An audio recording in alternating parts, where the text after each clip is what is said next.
first IOA-SPINE subcommittee webinar series, the first in the series of webinars.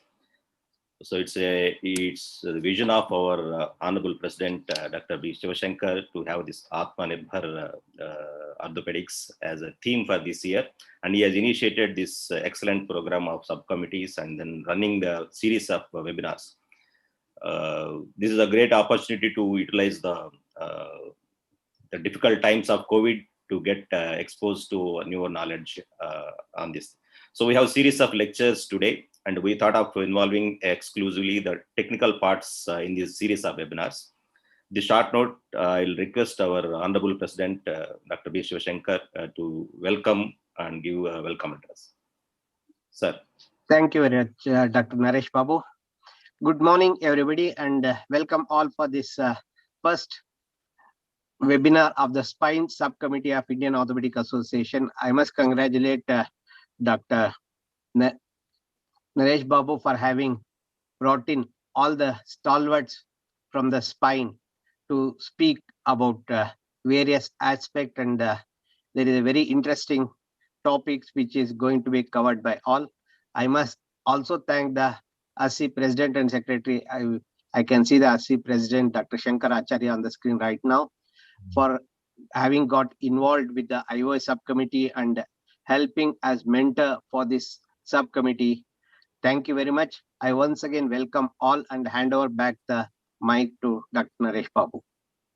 Thank you very much, sir, for those kind words. Now I request our Honorable Secretary, Dr. Naveen Thakkar, sir, also to welcome the faculty. Yes. Good morning to all. Without wasting much time, to go for academic fest with the focusing on the general orthopedic surgeon, the topics are kept very selected and very fantastically with the good faculty. We are thankful to IOA-SPINE subcommittee and all the faculty. Please go ahead with the academic activity. We are waiting for academic fest. Thank you very much, sir.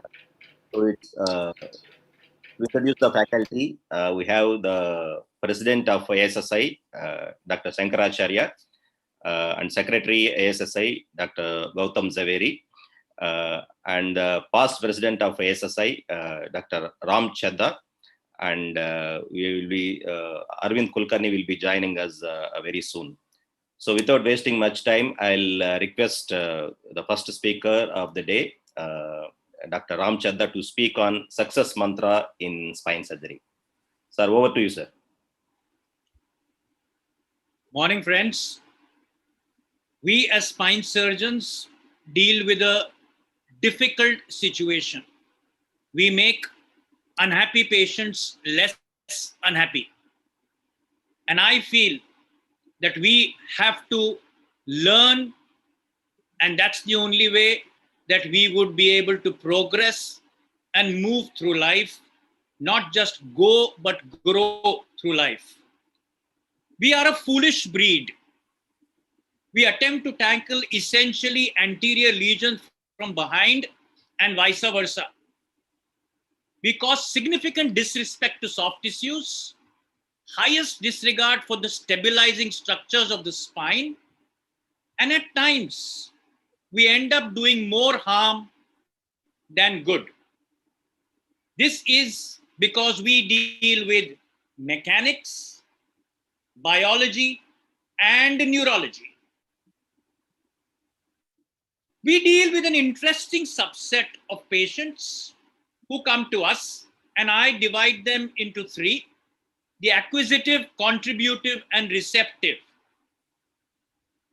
There are some patients, whatever we do, they'll always be unhappy. Then there are the contributive, who are happy, but they are wanting more. And finally, we have the receptive patient who propagates your name and fame. I strongly recommend that decision making and choice of patients is the most critical success mantra in making unhappy patients less unhappy with spinal ailments. We should try and get as many receptive patients and as few acquisitive patients as we can. I have evolved and learned from my mistakes. And before I unlock and decide to operate and use my instruments, I plan to share a presentation which represents the foolishness and the hunger of spine surgeons. Albert Einstein, regarded as a genius, reviewed and corrected his theory of relativity 7 times, which means that failure is a stepping stone to success. And I look at 4 basic objectives: the purpose of my surgery, the planning of my surgery, the process of my surgery, and precision during my surgery. Let's begin with the purpose. Whenever we have decided to take a patient for surgery, ask yourself the question, is surgery the only option for this particular patient? Can I make him less unhappy? Is the risk-benefit ratio in his favor? If all these are yes, then and only then, does he need decompression? Does he need a fusion? Does he need some deformity correction? Or does he now need the new kid on the block, a replacement? Having pinpointed which of these 4 he really needs, and it may be more than one, please pause a moment and realize and rule out if he is an outlier, which means he may be an exception to the rule. Always remember that the rationale of a surgical decision is not decided by the ringmaster. Happiest are those patients who buy the operation rather than those to whom you've sold it. Let them really go through that entire non-surgical gamut before they agree for surgery. Now coming to the second mantra, the planning. Always rule out a latent vitamin D3 or B12 deficiency, which is prevalent in our country and adds to the bone pains and the nerve-related symptoms. Never miss out a seronegative spondyloarthropathy, which may affect the sacroiliac joints and may mimic a low back issue. Please remember, osteoporosis is a silent killer, and it hits the surgery much more than you actually can predict. Correct it wherever possible. Gout is also a masquerader. Besides diabetes mellitus and those malingerers coming for workman compensation, wanting certificates not to attend work. And it's become more so now in this work from home policy. Always rule out all medical comorbidities, especially things like neurological, Parkinsonism syndrome, and all these things which affect quality of life and final result of surgery. Always read the fine print. Have a detailed history and clinical evaluation, and that's the only thing that can differentiate a spinal from a non-spinal pathology and an orthopedic from a non-orthopedic one. All patients with back and neck pain have a functional overlay to a lesser or a greater extent. Stress, fear, and anxiety can multiply the problem, and we are obliged to correct that before we offer them any surgical intervention. Finally, coming to the process, the third mantra, take a proper informed consent. Tell them everything that could go wrong, and don't do it just half an hour before the operation. Do it in your last counseling in the clinic, a day or 2 prior to your surgery. Let them go home, think about it. Have your entire team give you an opinion. What is a team? A team is people who together achieve more. Fine. However, a team is a set of people who trust each other, who take care of each other's backs. Look for all the operating room readiness. Is your image in place? Are your implants there? Is instrumentation in order? If you need neuromonitoring, is it available? Navigation, robot, post-op ICU, bracing, rehabilitation. And finally, have you preempted the patient for lifestyle modifications and dietary changes in the future? Having done that, you have to decipher the Da Vinci Code of radiology. In the lower back, please remember, there is transition vertebrae, lumbarization, sacralization, L5, L6. Does it really matter? Well, it does. Always insist on a pre-operative X-ray. It's only an X-ray that mimics the intraoperative C-arm. Embarking on a surgery without a plain X-ray can be disastrous. The pre-op X-ray matches the intra-op C-arm, and you have to count the mobile segments from below and plan the surgery in that Google map which is in there. Something which I have learned over the years and I practice every time. Have a surgical partner who has an opposing personality. Someone who can look at situations differently, who can smile when you are stressed, and someone who has a low PDI. This is airline terminology, power distance index, pilot and co-pilot. They should be friends, they should be colleagues, they should not be someone above or below, but at level, so that they can indulge rather than restrain. Your partner across should have interactive indulgence during the surgery rather than a reactive restraint. It's only an indulgent man across the patient who can actually prevent a complication before it occurs. So indulge rather than restrain, and have a buddy who helps you. Coming to the final part, the precision. Positioning, preparation of skin, level marking, C-arm draping and positioning, headlight, loop, microscope, drill, minimum instruments on the tray, favorite instruments of the surgeon to be kept handy.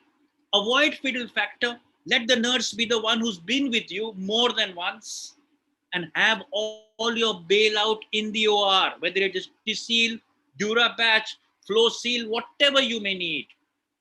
Please remember, we may be foolish, but yet be quiet and notice everything. I pad the knees and ankles. I secure the Foley's catheter in the elderly patient. Keep the abdomen, chest, and eyes totally free of pressure. Pad all the bony prominences. Secure the patient firmly to the operating table. Having done that, I mark the level.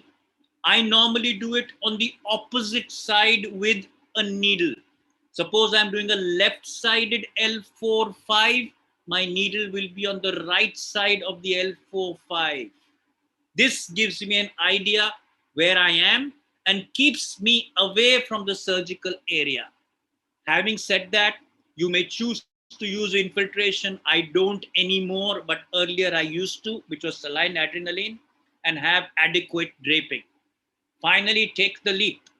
Please remember, conventional disc surgery could be either a fenestration discectomy, a laminotomy, an interlaminar discectomy, or a laminectomy.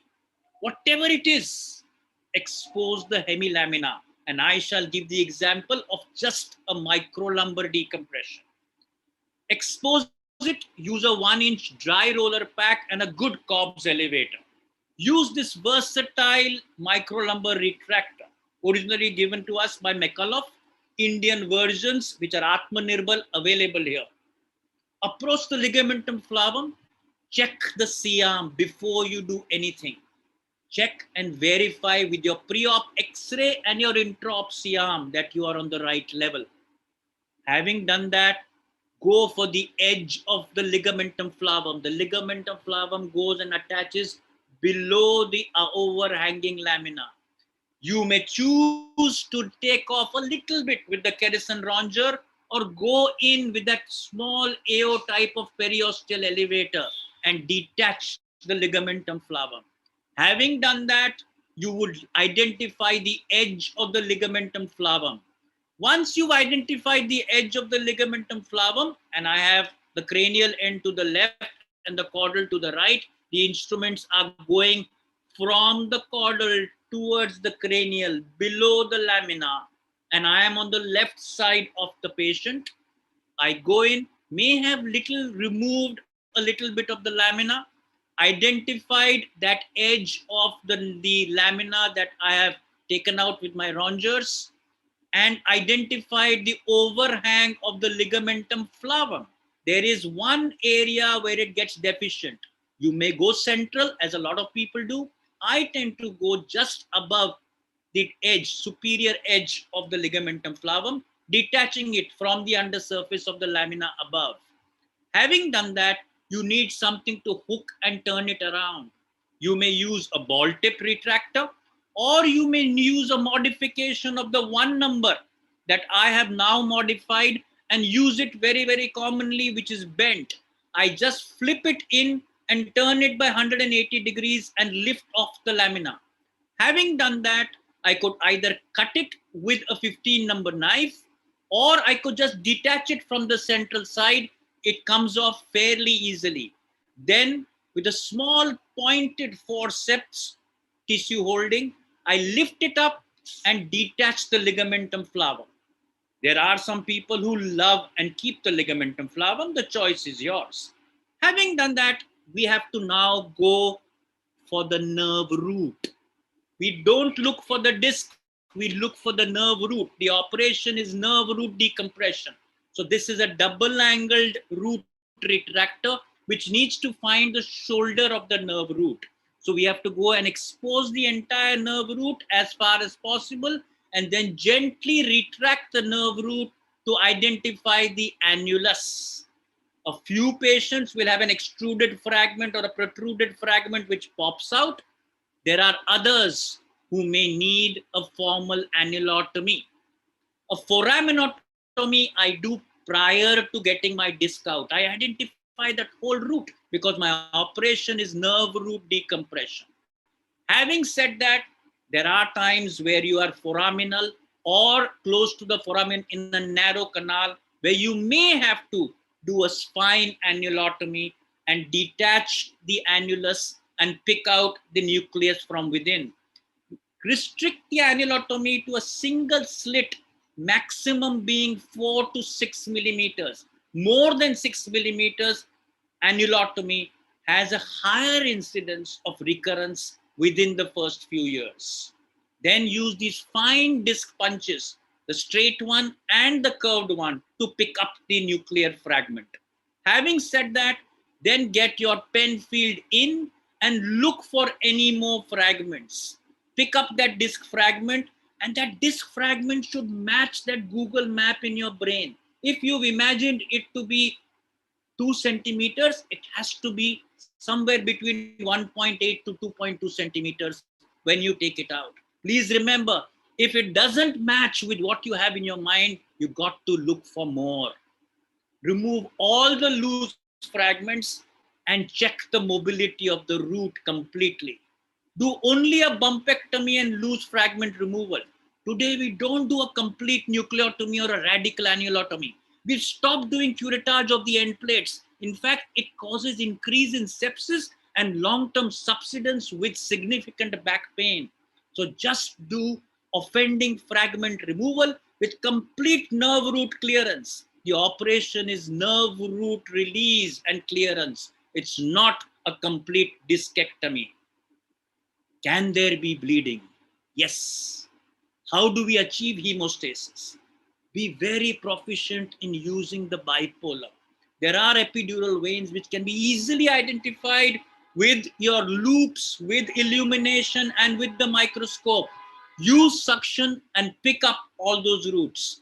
A little more bleeding, you can take care of gel foam pledgets and put them there till you get hemostasis. Some people choose to keep the gel foam, some people choose to take it out. Choice is yours. Literature says it could be kept in there. Finally, that's the scar. A summary of the procedure: you put in the retractor, go in, identify and do a small laminotomy, identify the herniated nucleus pulposus, remove the extruded or protruded fragment, decompress the nerve root completely. Einstein, the genius, said, insanity is doing the same thing over and over again and expecting different results. However, in microlumbar decompression, like many things in orthopedic surgery and spine surgery, the corollary may be true. We must understand that we have to have our foolishness and follow it.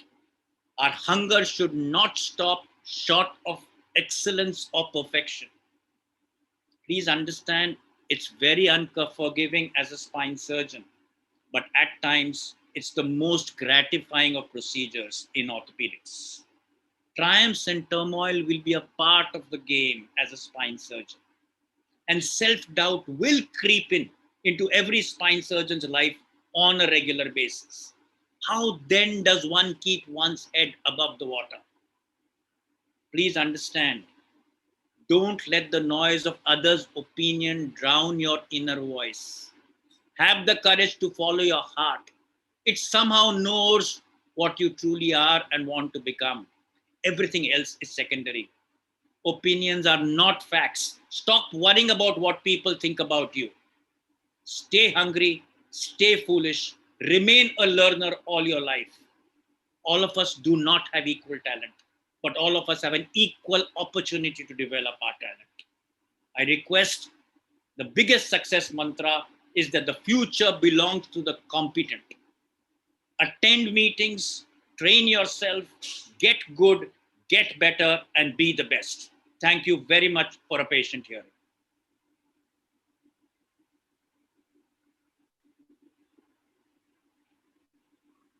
Thank you very much, sir. That was a great lecture and words of wisdom. Can we have small discussion, Ashok? Can have the gallery mode. So, welcome Dr. Mukhopadhyay, sir. Welcome Dr. Gautam and Dr. Aravind also to the panel. Chaddha, sir, Aravind. So if you want to say one success mantra to general orthopedic surgeons who are practicing across the country, so what will be your great suggestion as a senior most spine surgeon of the country? Well, I would say that the most important is the decision making on which patient to operate. It is the most critical step as far as success of a spine surgery is concerned. So the indication remains primary and above all. Choose the right patient. Excellent, sir. That was an excellent take back from the lecture. Thank you very much, sir. Stay back and we will be asking you for the discussions in the panel at the time. Comment, sir, of course. Sankar Acharya, I am over to ask you in the capacity of president of ASSI, I request our current president, Dr. Sankar Acharya, to say a few words and also participate in the discussion. Sir, please go ahead. Okay, good morning, everybody. I thank Dr. Shiva Shankar and Dr. Thakkar for organizing this, and I'm glad the job has been given to Naresh to organize the IOA sub-seminars on spine surgery. And this is a very interesting start with Ram Chaddha's talk. I wanted to just congratulate Ram, who is like my brother and very close to me, for his help he has always given me. I've been hearing him as a student from 1990 onwards, and I never get tired of hearing him because I always get motivated and inspired after hearing him. So he's like my petrol filler. He fills me up with enthusiasm, energy, motivation, and everything that he said today is very valid. I think you have to have a ritual and in practice, so you have to choose the right patient, make sure that the patient earns his surgery, and you should not sell the surgery. That his words are most important to keep in mind, that the patient, you should not sell the surgery to the patient. The patient actually should demand surgery from you, and then be very careful in your whole surgical steps. I think Aravind is going to tell you about a detailed checklist. And there is a little difference between spine surgeons and arthroplasty surgeons and joint replacement surgeons. I don't want to offend anyone, but I have always heard joint replacement surgeons talk about numbers in a day. Spine surgeons cannot talk about numbers. They talk about the results or how they did with the surgery. So every spine surgeon after his surgery goes back, or I tell my fellows after every spine surgery, go back, look at that screen, TV, view box, and ask yourself, have you done what you expected, or could you have done better? What mistake did I do, and where did I go wrong? So that you keep in your mind a pre-op plan, and then you go, which is always stuck in my theater on a piece of paper, and you go back to the same pre-op plan and look at the view box and say to yourself, have you done well enough, or where did you falter?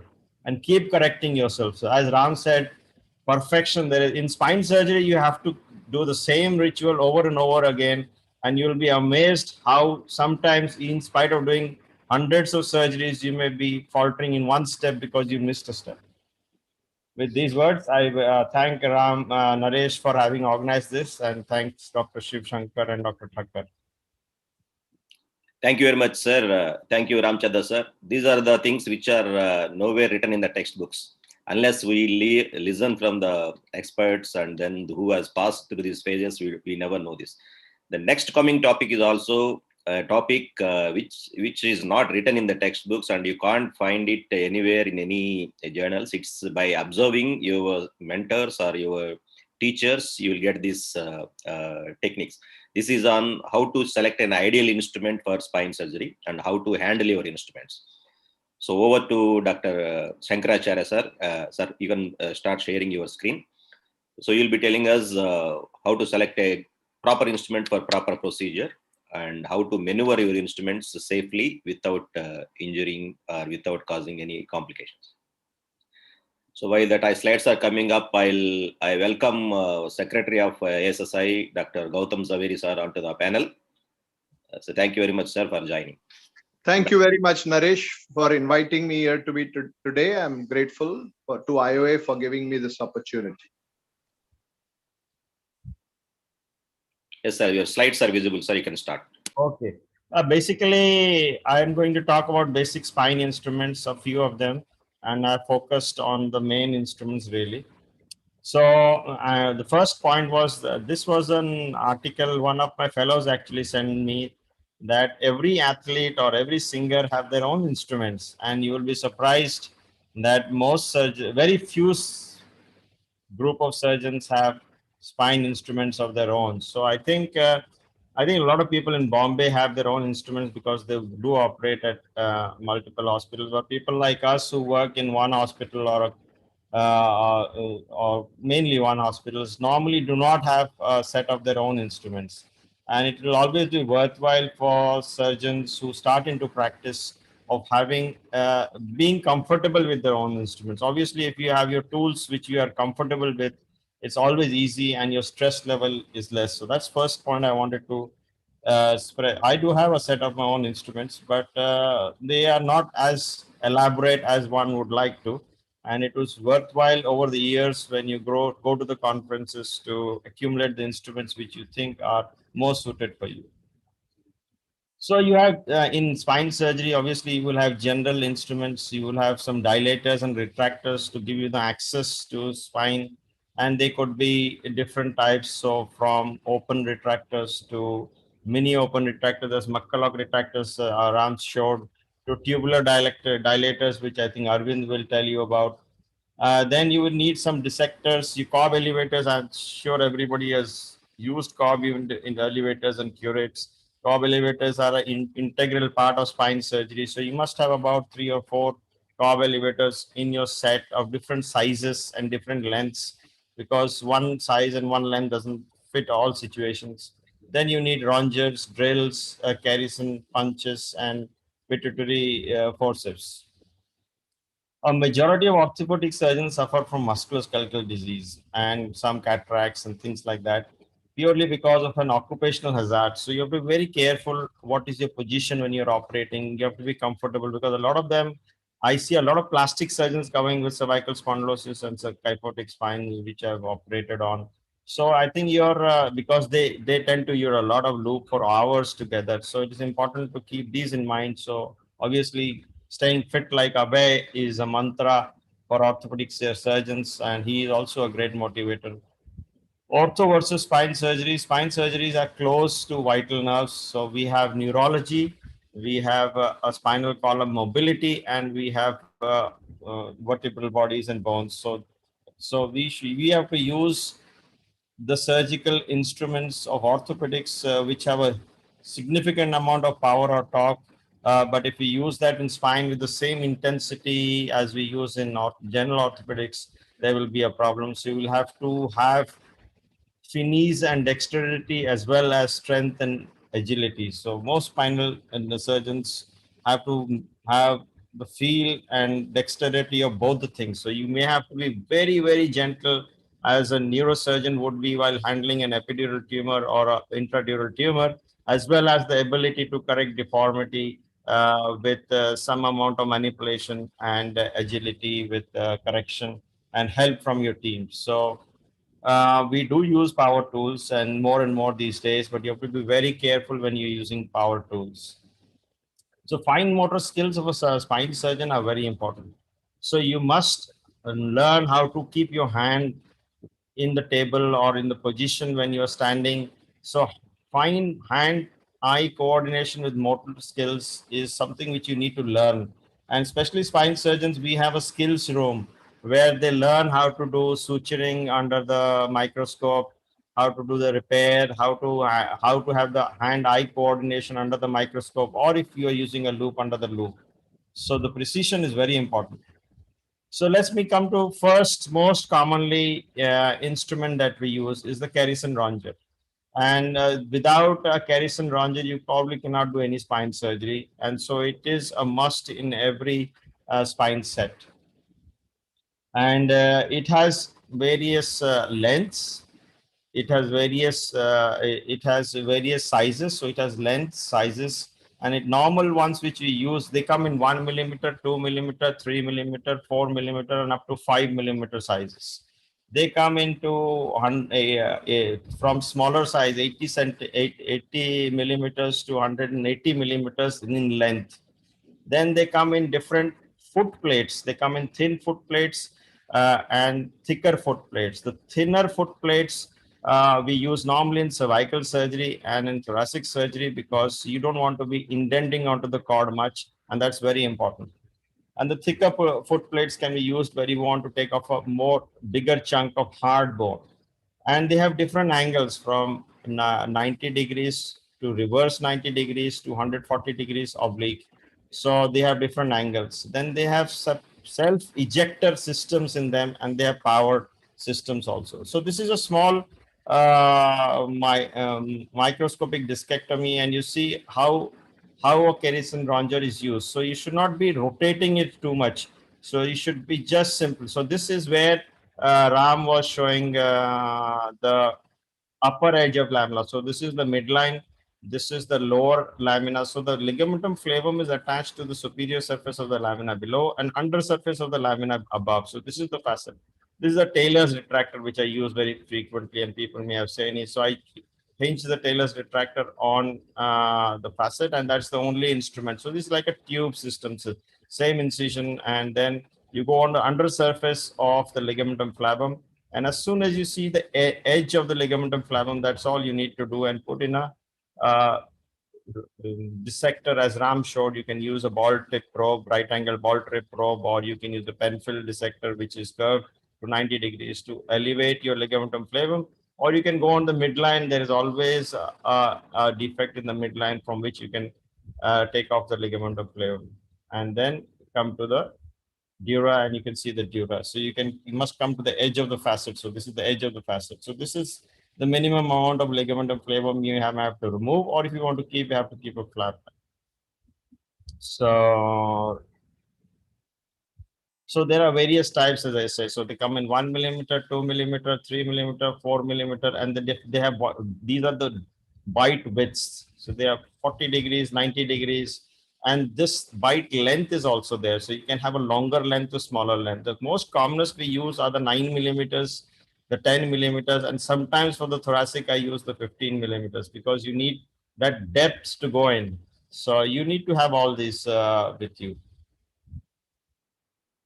Then you have nowadays powered Kerrison rongeurs. I have used a couple of times. We initially purchased one, but then I didn't find it that helpful because it doesn't give me that precision. And it has, but it can be used. It can be used in long cases, difficult cases, and this is quite a good advancement. So people can try this, but and it reduces fatigue, especially if you're doing multiple levels. And so this is just like any pneumatic or powered instrument that you use in nailing, and so you could use manual preparation of the for nailing, or you can just use powered. I don't think anyone does manual now. Everyone has gone into powered. So similarly, you can have pneumatic Kerrisons. As Naresh Babu wanted me to show that how you should hold it. So this, you should have a complete grip. It should not be, it should be resting on your palm, and you should not be twisting it. So this one is defective. If you twist, you can break or you can catch the dura, especially with tight stenosis or where there is no epidural fat. So you should not be twisting them. So this is the wrong way of doing taking out a bone bite. The Kerrison should be sharp, it should be effective, and it should be able to cut bone and ligamentum flower. So if you find that it is not cutting, it should be discarded. And so it should be at a fixed position when you are opening and closing it. And that's very important. I have seen younger surgeons or surgeons who are starting on try to rotate it and nibble it out. As in orthopedics, we try to nibble out or rotate. So rotation is a common maneuver in orthopedics. But when you're using a Kerrison or when you're using a pituitary, please do not rotate, because if you rotate, you may break off the pituitary forceps one wing, and you may get stuck in the disc and you will have a tough time taking it out. So in spinal surgery, both pituitary and Kerrison should not be rotated, because in general orthopedics, you do a lot of things on rotation, right from drilling and putting screws, and everything more or less needs a lot of rotation. But when you're using the Kerrison, make sure you don't rotate, especially when you're using the thin plate.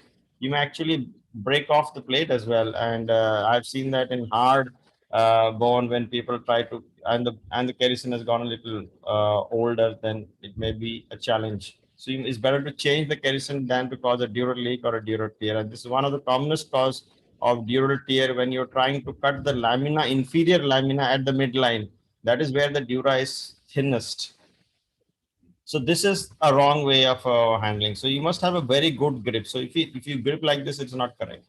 So that is important. And also it's important that a lot of spine surgeons would get carpal tunnel, hand fatigue. And so it's important to keep that in mind. And so you develop a team where you may not have to do everything and your teammates can do a lot of things.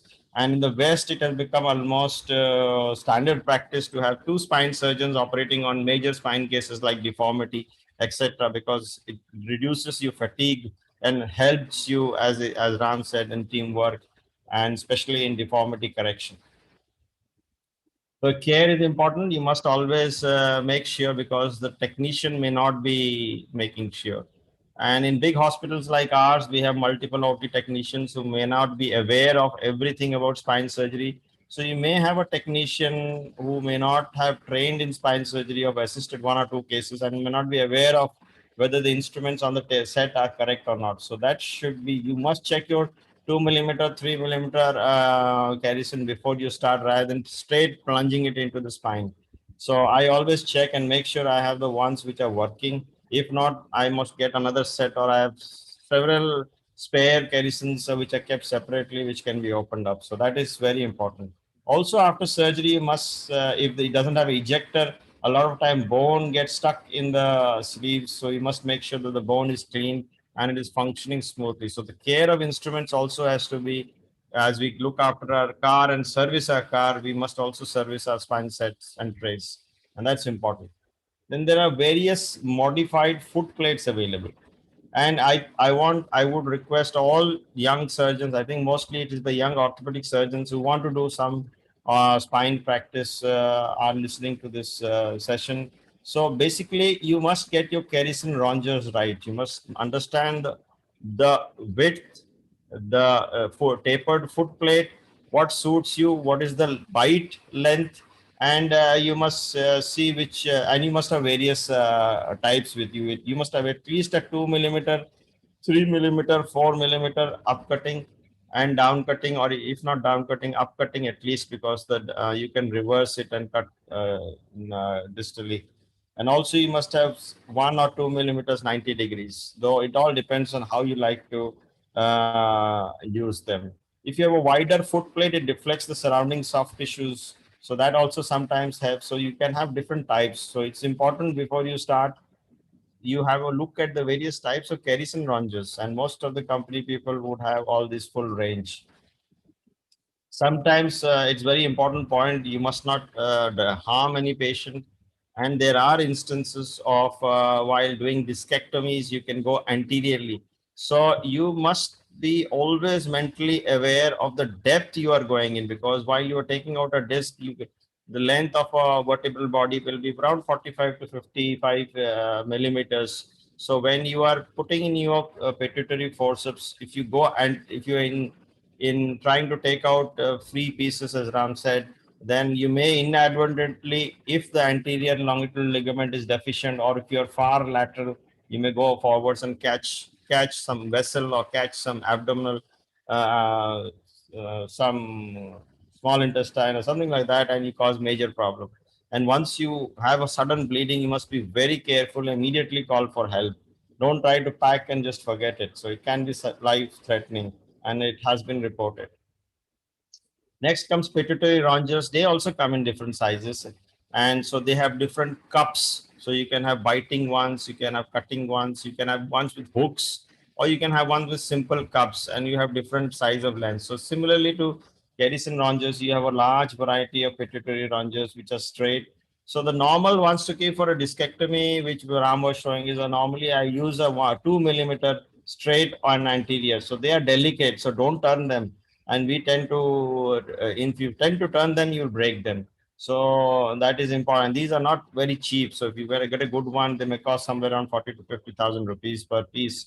So it is important to know how to use this instrument. So have a feel of these instruments and know this. They come in various angles, straight, up and down, and wide teeth and narrow teeth, jaws, as I said. And this. So then the next one is Carb Elevator. I think I don't need to describe the Carb Elevator, and it is very standard, and they come in different sizes. I recently, while one of my fellows were preparing this lecture, actually, he came up with this new combination of a Corb's retractor with the suction. As I think we have seen a lot of suctions with retractors like Penfield Desector with the suction. So these things are also there, and if you like, you can have a try and see if these help you or not. Nerve root retractor is a good instrument to when you are doing a T-lift. So suppose, for example, or you're removing a disc which is slightly medial, and I have cut.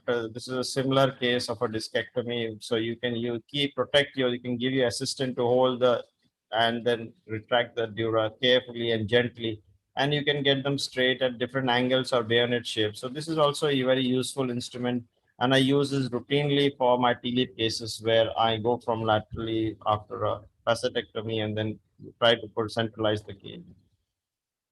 Nerve hooks are important. You can have sharp, you can have round ball tip or round tip, and you can have different sizes of length. So you must, when you start, get the feel, and because the length is also important, the inclination and the angle is also important. So you must have these basic 5-6 instruments. You should have your own set probably, so that you're comfortable with the thing. I'm not comfortable with all the hooks and their lengths and their sizes. So I'm comfortable with only 2 or 3 varieties which are there in my set. And so I would use those or ask for those when I'm doing my surgery. So this is something you have to be comfortable with. Similarly, with Penfield dissectors, they have different thickness, sizes. Some are thin, some are a little thick. And so that also you need to, then the length is variable, and the angle is also variable. So that also protects you. And this is a very, very important instrument to be used. The other thing is we do use osteotomes in spine practice, though these have gradually been overtaken by the Burr, by the Midas Burr, because now that's quicker. But learning how to use osteotome very close to the spine is also important. So you must have a large handle for better control. And I used to use I use a lot of osteotomes in my fusion practice, especially in Legion Scoli or normal Scoli. And then you would do all my facetectomies, not by the Burr, but by the osteotome. So I normally use a 5 millimeter or a 7 millimeter osteotome with a standard handle. On the long handle, if I'm using I always use the microscope, so I use a slightly longer handle so that I can turn and rotate. And so this cuts off bone and preserves bone, and I use the bone for fusion. So this is an important help which is there. Then I think Dr. Aravind is there, and he is a master of these tubular retractors. Two of my fellow colleagues in my hospital also use a lot of these tubular retractors. So they also help because they are less invasive tissue. So access damage to tissues is less, and you need to learn how to use them and angle them because you get a tubular access. So obviously you have to move them around, and uh, so if you want to use this, because the more newer, the young millennial surgeons will have to learn how to do more and more minimally invasive spine surgery, and it is good to get into the practice of using these tubular retractors. You dock in on the lamina, then you start gradually dilating, then you put these tubular retractors, then you drill out the bone or osteotomize the bone, and then keep mobilizing it to go up and down. And if you're using the microscope or the endoscope, you can do in both. So it is quite a good armamentarium to have in your practice. I would encourage all people to learn, because even today I'm trying to learn sometimes using with the tubular retractors. These are standard Norfolk and Norwich retractors, which we have used in orthopedics. We use that in spine surgery also, and these are standard. So they come in various lengths, various hook sizes, and various angulations. And this is a very standard one. And once the jaws get damaged, I think it's important to get it replaced. So this is also something. And you need to release them so that it doesn't cause tissue damage too much. So prolonged retraction causes edema and muscle fibrosis. So it's important to keep releasing them once in a while. The burr is also very, very important, and every spine surgeon who is using a burr is doing spine surgery should be able to use a burr. A burr has a speed up to 70,000 rotations per minute. So, and it should be used intermittently, at least less than 10 minutes at a single duration, so that doesn't heat up the motor and preserves the motor for a long time. These are expensive instruments. You must know how to handle them and carefully use them. So I would suggest most of the companies would hold sawbone workshops, and the commonest workshop they do is they give you a egg, a raw egg, and ask you to drill off the surface of the egg. And if you're successful in drilling off the surface of the egg without breaking the egg inside with the membrane intact, means you know how to have hand control and focus. So hand control, eye control, and focus is very important in spine surgery. And so this is a routine use. So once you get used to, your hand must rest, you must hold it like a pen, and it should be gentle, and it should be like a brush strokes, not pushing.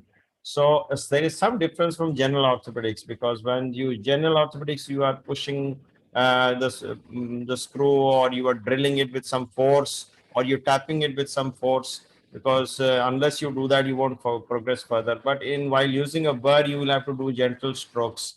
The moment you try to push, it will jump, and if it jumps, you can damage the vital structures. As you know, spinal cord is there, the thicker. It takes a second when you're using a cutting burr. There are multiple types of burrs. They are cutting burrs and they are diamond burrs. Diamond burrs don't damage so much the dura when you close to them, but cutting burrs are real tungsten carbide burrs which go at 70,000 revolutions per minute and can actually uh, pick up the roots, and just in a less than 0.1 second you will have the roots in your burr. So it's very, very important to learn how to use it first on a cadaver or on the sawbone, get your control right, get your focus right, and make sure you're able to see the burr while you are drilling, and then only go in and use the burr. So this is something which will take you at least, it takes my fellows at least 2-3 months. So this is a cervical spine, for example. I'm doing a laminoplasty, and while I'm doing the laminoplasty, I'm making uh, I'm at the spinal laminar facet junction, and I'm making a wedge, a trough here so that I can open from the other side. So this is common, and it's very important that if you have the dura open, or if you want to rebirth, you should be very careful you don't damage the dura, and that's also important. So they also come in various handles. I mean, I don't think the time permits me to tell you different handles. There are multiple companies now. Medtronics is the one most common. So they have different handle lengths. They have different sizes. They have different angulations. You must get used to the ones you are comfortable with. I use the angle bar all the time, while my colleague Dr. Kalra used the straight one all the time. So you must know what to use, when to use, how to use, and you have very minimal invasive burrs and handles, and long sleeves and short sleeves. So you must have at least 4 or 5 of these handles with you before you start using this instrument. And this is very, very important to learn how to use if you want to do spine surgery. So they have some locking system, they have maintenance. So you must, as a surgeon, I think you must know the full catalog, know which parts you have, which handles will fit what, because otherwise the technician will damage it straight away. Cost around 13 to 14 lakhs with attachment and accessories. So they have different sizes, and every situation demands a different size. And the normal is the matchstick or the round head burr, 2 millimeter, 3 millimeter, or the diamond burr. So they are used differently. Then another instrument is the Masonics bone scalpel. This is recently been introduced into the practice. It's been there for about 8-9 years, and we have started using it since 5 years, I think. And so this is also is an ultrasonic bone cutter with high speed, and so it is has to have a saline water outflow, saline outflow. So this cuts straight into and doesn't damage the soft tissue. That is the beauty of it. Doesn't generate so much heat if there's enough water, but otherwise it can burn. It can, if you press. This is another instrument you can't press. You have to just gently let it allow to cut. So it has different sizes. Again, it has burrs and things like that. So this is, as I was showing, the laminoplasty procedure. So we use Masonics a lot in dorsal spine and cervical spine, less so in the less so in the lumbar spine.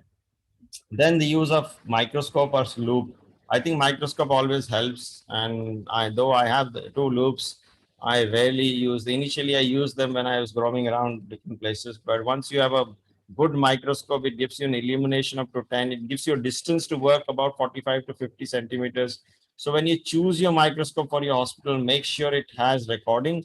It has and in front assistance view, so he can help you, and then it takes you along. So but if you use a loop, then it may be a little difficult, but I'm sure a lot of surgeons, I think Ram uses loop, and a lot of people use loop, and most of the American surgeons use loop. So that's why you find the spine instruments are long handled and designed for loop rather than for spine. So that's and also it's important to, since you're using the microscope, then it may be important to protect the lens. So we have a protective plastic cap which comes with these drapes, because they are sterile drapes, and that is important to prevent damage glass. So maintaining this also is important. Your osteotomes should not be used near the implant, and so because it may damage the implant, and that is also important to keep. And you never use damaged instruments like this. When I see a damaged instrument like this in my set, I immediately get it changed, or well, obviously I lose my cool a little bit over the technician, because it's primarily his job to check these instruments. I think Ram has already spoken about patient positioning, especially in prone position for cervical spine procedures or even lumbar spine procedures. All our procedures more or less are on the prone position, and it's important to do 2 things.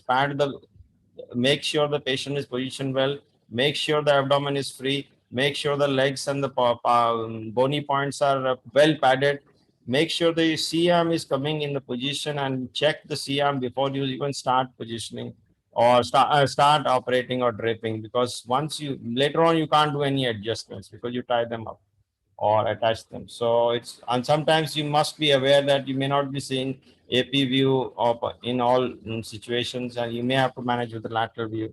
So those things have to be kept in mind. A lot of planning has to go before. So your fellows or yourself, if you're doing everything, must go into each of this, because you are responsible. It's a patient-doctor relationship.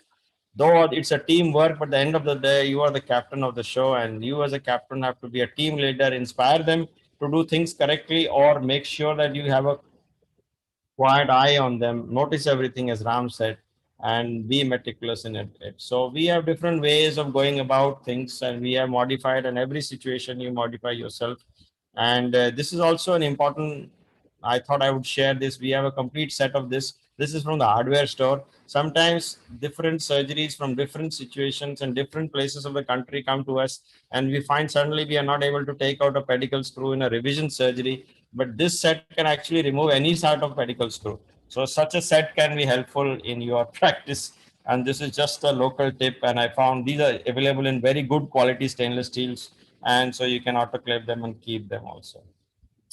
So when you're using a pedicle probe, especially a lengthy probe, I've seen a couple of fellows or myself actually damaging the probe by, if you try to rotate the curved pedicle probe, then you may break off the tip. As you can see, it is broken off. The tip is broken off. This is a case of angstbond, so it is stiff. And while I was trying to make a entry hole, the pedicle probe broke, and that is not a nice thing to have here. And the patient can ask you, and you must counsel the patient that you've got it done.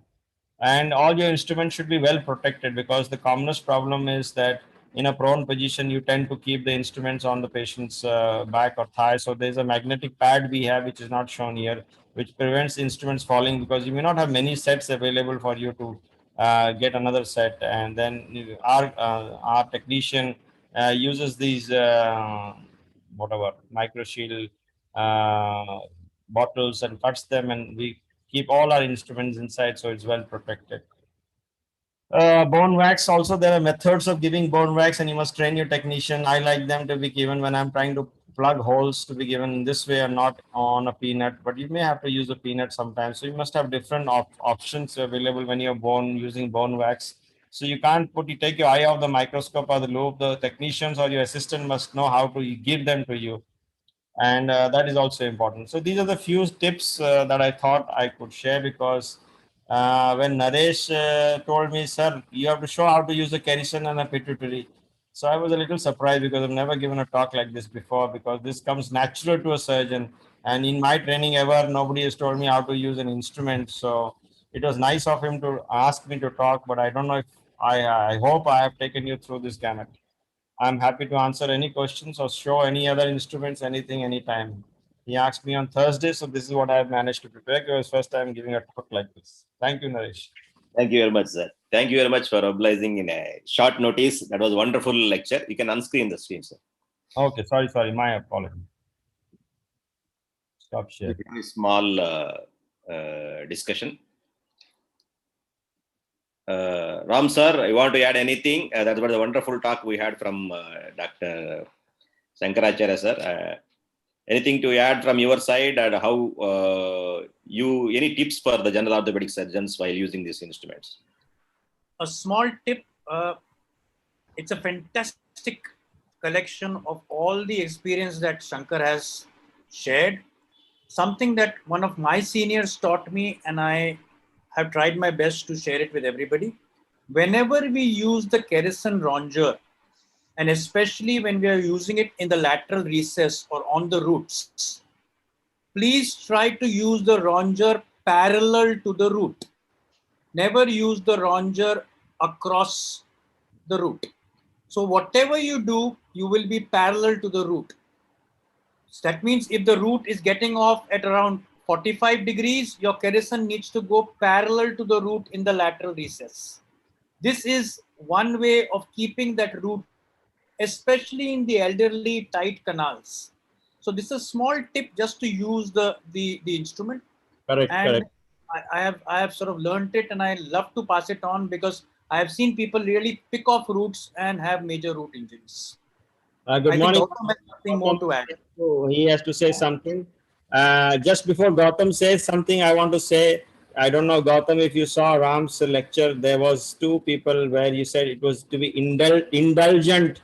There were two team players, and Gautam is my secretary of ASSI, And I'm very glad to say that he is one of my best friends who's both indulgent and critic. And so before Gautam says, I thought I would say this pitch. Welcome, Gautam. Yeah, so there are two things that I would like to add for orthopedic surgeons or young trainees. The first is to develop the strength in your grip, because when Shankar mentioned that a lot of boys tend to twist when removing the bone, part of it is because the instrument is not sharp enough, but part of it is also because you don't have enough grip strength. You need to work on your grip strength in order to be able to do this work well on a consistent basis. The second very important thing is to learn to use if you're a right-handed individual, learn to use your left hand for the Kerrisons, etc., so that you can work around corners on the side on which you're operating, etc. When I was a trainee, I was completely right-handed dominant, could not use my left hand at all. And my boss told me this is not acceptable. So what I used to do is sit like a cobbler in the evening with the bone model between my 2 feet and actually use the Kerrison with the left hand. Now I won't say that my left hand is as good as my right hand, but I can very effectively and it is quite functional. And that is extremely important, to be able to use your Kerrisons with both hands. Very good point, I think. Aravind, you want to add anything for this? Aravind, you use a lot of minimal invasive. Do you do something differently because you don't have that field of vision? No, I agree with all that has been spoken before. What Gautam has said, the use of left hand, what Ram is, widely accomplished in his talk, and Dr. Sankar Acharya. I follow the same principles. Mukhabhadhyay, sir, you want to add anything? You are muted, sir. No, I have nothing to add. This is a very fantastic session going on, and I'm still thinking of Dr. Ram Chaddha's lecture. This is a very good. I will ask all my residents to follow this in OrthoTV in the future, who wants to become a spine surgeon in the future. It's this session is going on very fantastic, and the speakers are well known, and they are very fantastic lectures. So I have nothing to. You can continue with the session. Thank you, sir. Thank you, Shankar, sir. Please stay back if you can. Ram, sir. And next, we will move on to Dr. Gautam Zaveri, speaking on how to avoid wrong level surgery in spine. One of the dreaded complications of spine surgery is wrong level. Sir, over to you. You can start sharing your screens.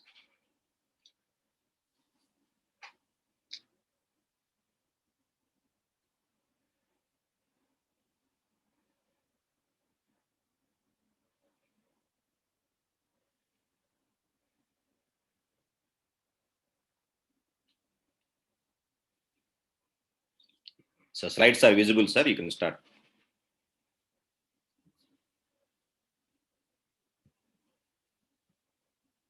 Sir, you are muted, sir. Please unmute yourself.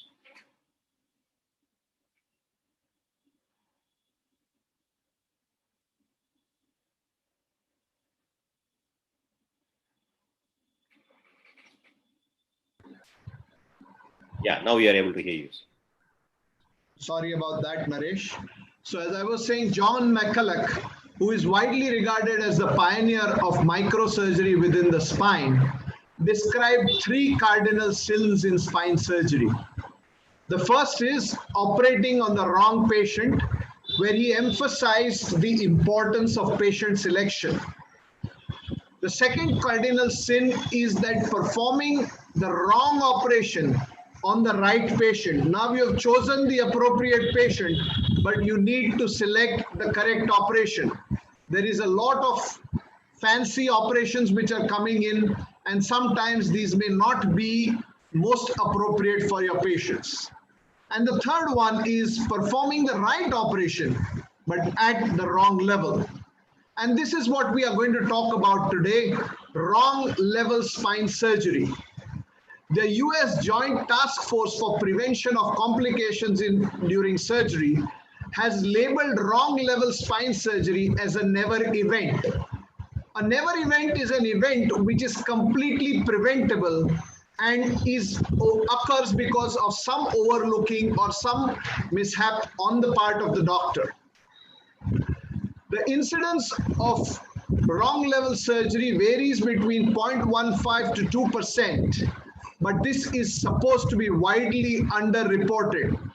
In a survey of 415 neurosurgeons belonging to the American Academy of Neurospine Surgeons, they reported that 50% of them had performed one or more wrong level spine surgery. In fact, it is thought that 35% of orthopedic surgeons will perform a wrong site, wrong level surgery sometime during their 25-year orthopedic career. Wrong level spine surgeries are very common within the lumbar spine, but that probably reflects the fact that most common surgeries are within the lumbar spine. Thoracic spine surgeries probably are the most difficult in terms of level isolation or identification. The most common wrong level is usually the immediately cephalad one. 68% of wrong level surgeries are noticed intraoperatively and remedial action can be taken then and there. But 27% of patients in error is realized more than 24 hours of the surgery, and this results in a lot of embarrassment for the doctor and often malpractice suits.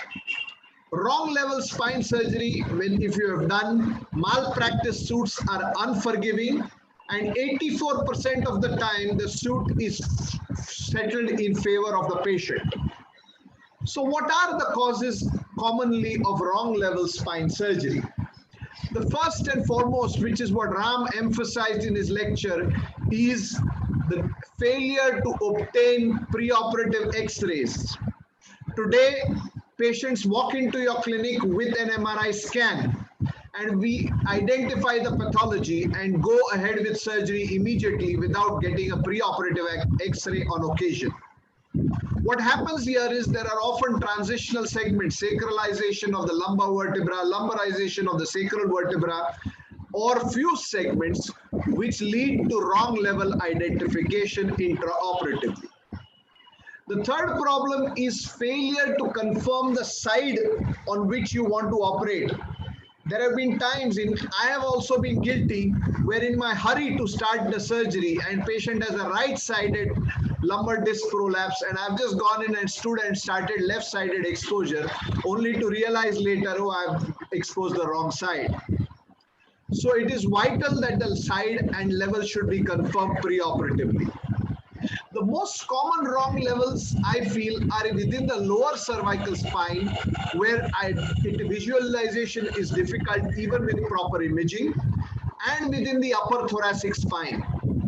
The rest of the thoracic spine is vulnerable to wrong level surgery when the pathology is like a disc prolapse or an intravertebral tumor. The vertebral body contour is normal. Another big problem is inadequate intraoperative X-rays.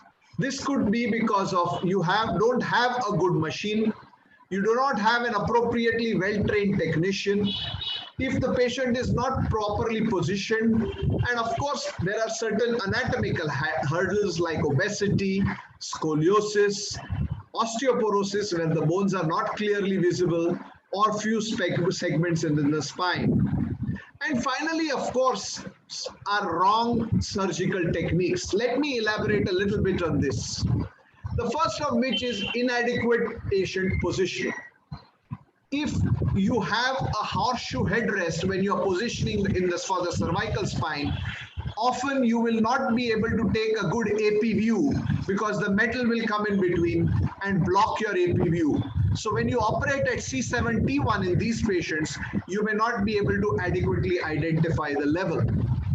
Inadequate surgical exposure, if you have not adequately exposed the spine, there is a lot of muscle left there, there is a lot of bleeding going on, you may land up operating on the wrong level. A lot of people rely on the skin marking. They mark the skin before starting the surgery, and they rely on that to identify the surgical level. You must remember that the skin is mobile, and therefore once you expose, you may still end up at the wrong level if you rely on that marking. Some people rely on the counting of ribs to identify levels within the thoracic spine. It is difficult to count ribs, and there may sometimes be anomalies where one or more ribs are absent, and you may ultimately end up going to the wrong level. Again, some people after exposure rely on checking the mobility of the L5-S1 segment. What they do is they use a nibbler, hold the L5 spinous process and move it. And if this is the first mobile level, they can think this is L5-S1. They may land up in problems if there are transitional segments. McCulloch described what he called as the laminar trap. Let me elucidate it a little further. And the final problem with improper technique is lack of suspicion when you operate and you land up not finding the things which you had seen on your preoperative X-ray and MRI. In this case, you should be suspicious and get further X-rays intraoperatively. The laminar trap, as described by McCulloch, is a situation that when one ascends up in the lumbar spine, the cephalad lamina overhangs the disc space more and more. This occurs even more when the disc space is collapsed. So if you put a needle looking at the disc space straight down, what happens is you actually may land up on the cephalad lamina. And after exposure, you may follow that lamina upwards and be directed into the disc space above. And therefore, in the lumbar spine, the kyphalad level, the level above the pathology, is the most common wrong level surgery. So how does one prevent wrong level surgery? I think the key is just meticulousness and obsession. As Dr. Shankar mentioned, you are the one responsible for the patient's well-being, and at every step of the surgery, you must make sure that you are in the right place, doing the right thing for the patient to prevent problems. So what we do here in our hospital is that we mark the level and the side of the surgery before the operation. When the patient is in the holding area, when he's not yet sedated, you ask him which leg is painful, confirm it with MRI, and draw an arrow on that leg so that you know that this is the painful leg. Intraoperatively, before the patient actually you start the surgery, the nursing team does a timeout where one again confirms the level. Always obtain preoperative X-rays. Match your preoperative X-ray with your preoperative MRI. Remember that intraoperatively you are going to see you are counting levels from below upwards under Siam control, which is an X-ray. So you must identify last mobile segment on your preoperative X-ray, and based on that, you look at the pathological level. Typically, most radiologists count the vertebrae from above downwards on their MRI, and accordingly, they write L4-5 stenosis, whereas on your counting from below upwards may actually be L3-4 or L5-S1. So therefore, always match the level and say that when you are operating, you're operating on the second last mobile segment rather than saying that I'm operating at L4-5. Preoperative level marking is something which is very useful. Some people to use an immovable marker for thoracic pathology or even in the lumbar spine. They put a needle into the cephalad spinous process, and once the level is confirmed, they cut off the needle at that point and remove the needle intraoperatively. When I was in England, what we used to do is send the patient preoperatively to the radiological suite, and the radiologist would inject methylene blue into the ligamentum flavum and the interspinous ligament, so that when you expose, you could see the dye and know that you are at the right level. This is especially important and useful in thoracic pathology, or when you are suspecting that patient we may not be able to get good quality intraoperative X-rays. Proper positioning and adequate exposure has been amply dealt with. Good quality intraoperative imaging is vital. I will not do a vertebroplasty on the day that my radiology technician is not there.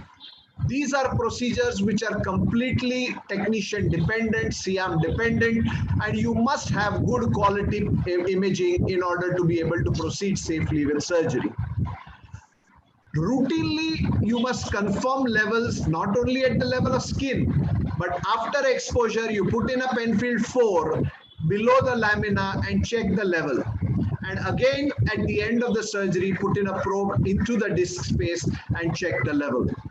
If there is any mismatch between what you are expecting looking at the pre-operative MRI and what you are finding intraoperatively, do a recheck imaging. So finally, to end with, how do I do and how do I prevent wrong level surgery in my patients? I always get pre-operative x-rays, both AP and lateral view. I spend some time comparing these AP and lateral views and finding the pathology on the MRI so that I know precisely which level I am operating on intraoperatively.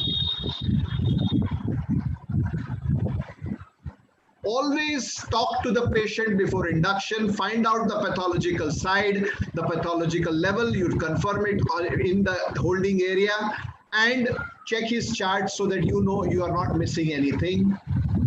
When you are inserting a needle, don't try to insert the needle opposite the disc space. Instead, try to insert the needle between the two spinous processes.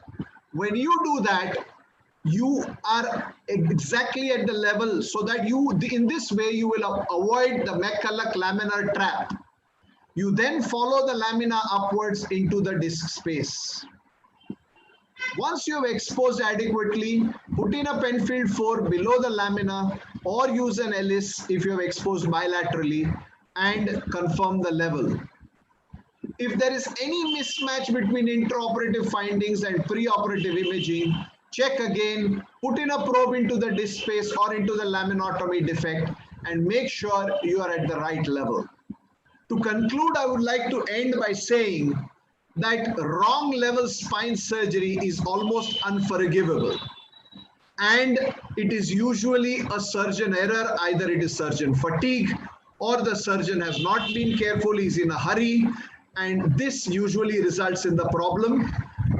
There is very little excuse, and the courts certainly do not forgive surgeons who do wrong level surgery. So beware of that. Thank you very much. Thank you very much, sir. That was a wonderful lecture. How to avoid wrong level. Any more inputs from the other faculty? Sir, if you I have one small question. So if you encountered and ended up doing a long level surgery, so how do you tackle with the situation? As I said, it is extremely embarrassing. It's very difficult if you ever have to do it. But the best way to tell them is honesty. You talk to the patient, talk to the relatives, and explain to them that this such and such a mishap has occurred. You accept the onus of responsibility. You say that there has been a mistake which has happened. You don't have to be completely brutally honest in this case. You can say that the level was the imaging was not very good, or you can say that the osteoporosis was there, so it was not very clear, or because of obesity or because of scoliosis, and try to correct your mistake as soon as possible. In all these situations, it is usually very useful if you can involve a senior colleague of yours and get him to come in and give a second opinion. Because when he or she talks to the patient as a neutral second opinion, then the patient is more inclined to believe this and is more ready to take remedial action. Another thing which you must understand is that if you have done a wrong level surgery and you are going to correct it, please do not run after money for.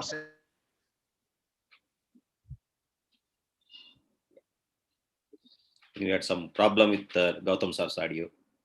Sankar sir, anything to add on to the? Yeah, I have a couple of checklist system. First is if it is a fixation, we always check final C-arm and make sure that we are satisfied. If we do not feel, and if we want a longer picture, then I get the mobile X-ray, which is always there in our theater to get a mobile X-ray. But a CM shot normally provides me enough evidence that everything is perfect. Recently, I did a Angst-Pons case where it looked to me in the CM that the reduction was all right. But when we took the final X-ray, I found that the reduction has slipped. So immediately I redid, the patient was extubated, I redid it. The other thing is that you always check thrice. As Gautam said, wrong patient, wrong level, wrong patient and wrong surgery. So wrong level is very, very common. And so you will check once when you mark the skin. Then I have a system of using a Kerrison ronger to put under the lamina. So I know the direction of the disc it is pointing to.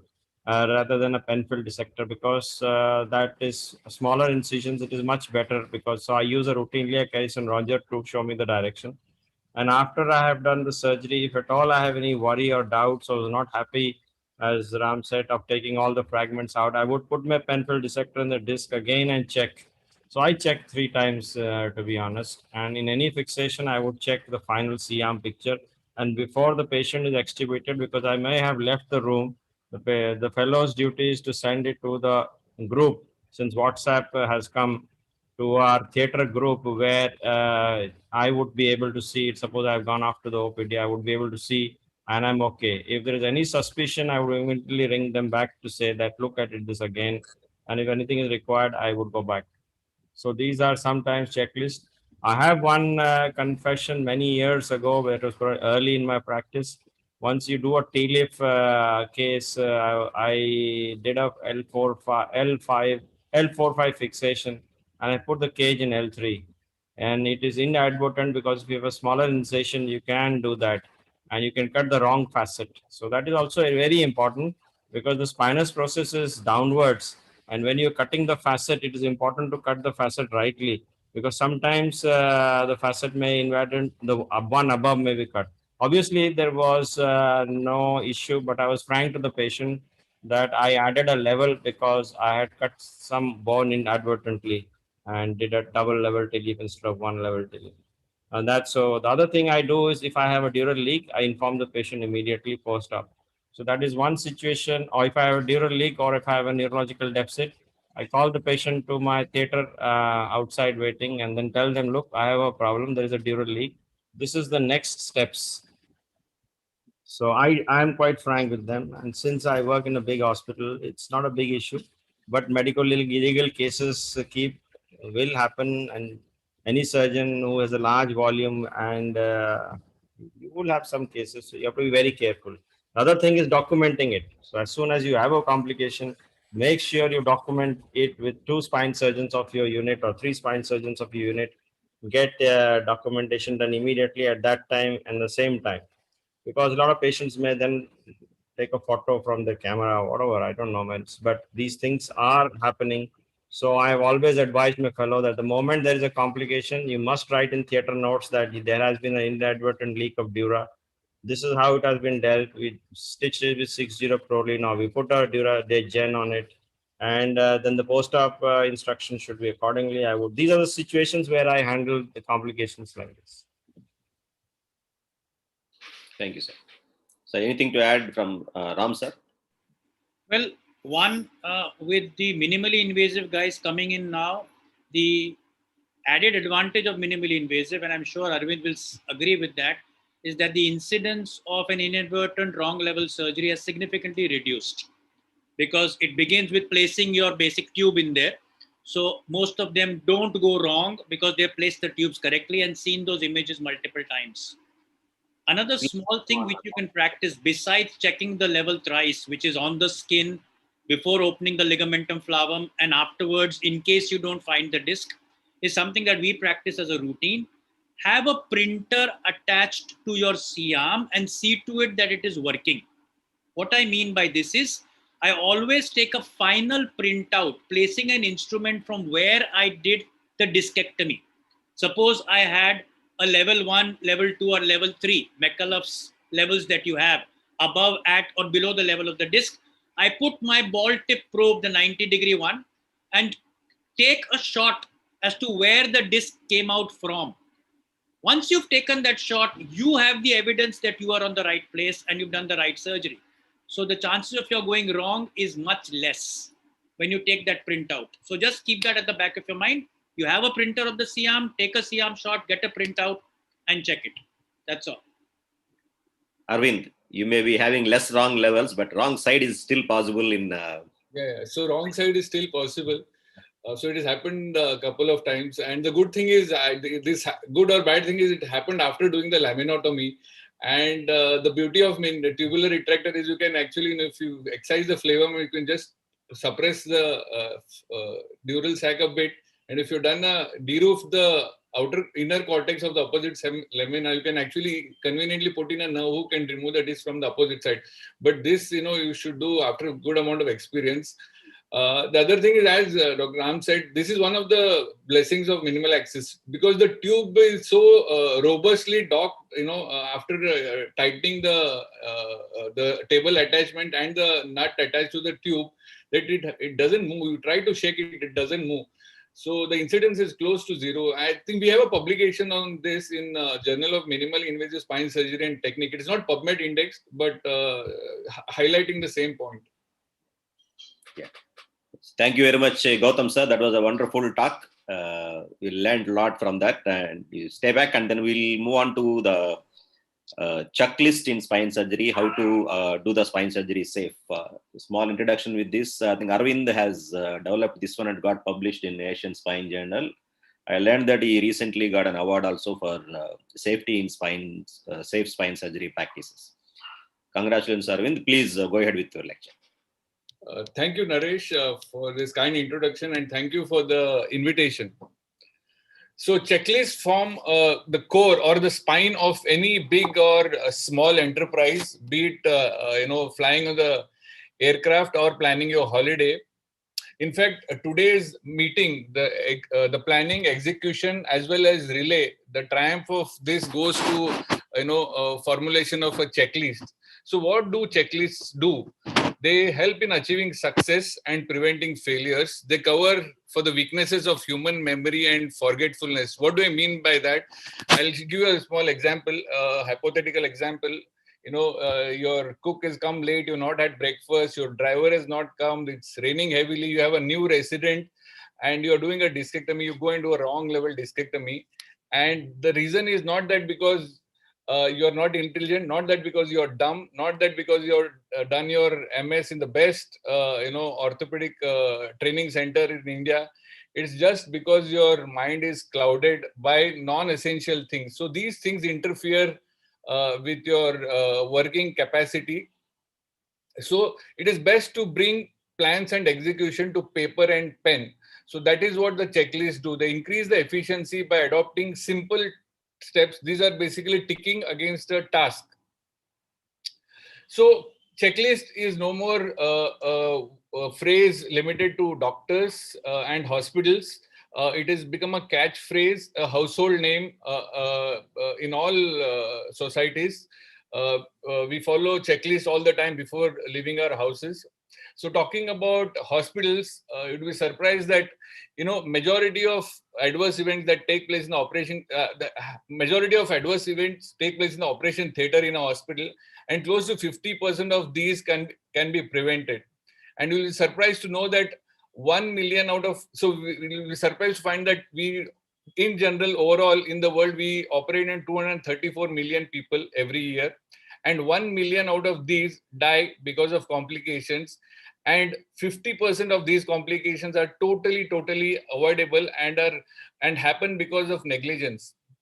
So why do complications occur? Has expertise failed? Have super specialists failed? Have expensive medicines failed? Have sophisticated devices failed? Not at all. It is just the cloudedness, oversight, overconfidence, passive approach, a casual approach. So adapted from this popular book by Atul Gawande, The Checklist. So these checklists do not teach you how to operate a complex case of scoliosis. Instead, they provide reminders of only the most critical and important steps, the ones that even the highly skilled and highly intelligent surgeons using them could miss. So why do complications occur? These are all the reasons: experience, fatigue, workload, etc. But the most important is, communication gap. If you can optimize your communication gap, you can really bring down your complication incidence, and that can happen with a checklist. So surgery is like an orchestra. To save one life, scores of people must perform 1,000 things correctly and simultaneously. There should be synchrony. So there is do checklists work? So there is striking evidence that the WHO checklists work, especially in low and middle income group countries. Reduced infection rate by close to 50%, reduced death rate by about 50%, and at the gastrointestinal level, that comes from Dr. Sankar Acharya's hospital, it is shown that it is beneficial. So when we have a WHO checklist, why reinvent the wheel again? Why formulate a new checklist? Because spine surgery is exceptionally exceptional, because there are thousands of things happening here. So it is a zenith of permutations and combinations. So we have gone through this in Dr. Ram Chaddha's and Dr. Sankar Acharya's talk. So there are, when it comes to spine surgery, there are so many regions, so many junctions. Then there is left and right. Then there are different kinds of operations, whether you're fusing or just decompressing. And if you're decompressing, do you need a microscope or not? And if to check the level, you need a C-arm. And if you are instrumenting it, do you need a navigation? And again, there is front and back. And you need whether you're going to use bone cement. So there are 110 things, which need to work in tandem for a successful accomplishment of a surgery. So these are the things which are clouding the surgeon's mind, for a particular surgery. And added to it, he has to prepare for a weekend webinar, talk. He has to give another talk the week later on. He has to teach his fellows. And there is a complication that has happened previous night. And one of the most prominent fellow that he depends on is on leave. So in such a situation, there is a tendency to forget things and, skip, miss things and end up in complications. So necessity is the mother of invention, it is said. So this this goes back a long time before, circa 10 years back. So this patient with cervical myelopathy underwent en bloc laminectomy, and there was uncontrollable cluster bleeding. Cluster bleeding means bleeding at various sites at the same time. It was impossible to control the bleeding. To top it all, there's no grouping and cross-matching done. And this patient ended up in an intraoperative death. This is unpardonable. Again, this is a very common situation. You don't have a rescue implant in the operation theater. So you have a compromised fixation. Otherwise, if you don't do it, and if you're waiting for the implants to come, you're wasting your time and exposing the patient to infection. And on two or more occasions, we had this tubular set. So Dr. Sankar Acharya was talking about this tubular surgeries. So I have my own set. As he said, most of Bombay surgeons, they go from one hospital to the other. And it happened a couple of times that this tubular set, which you generally use for minimal access surgery, was missing. So I ended up doing a micro discectomy instead of a tubular discectomy. And this is a very silly excuse. So what do these examples tell us? That we need to have a pre-operative checklist to organize blood, to see to it that the instruments are in place, etc. Again, as Gautam highlighted, wrong level surgery is a sin.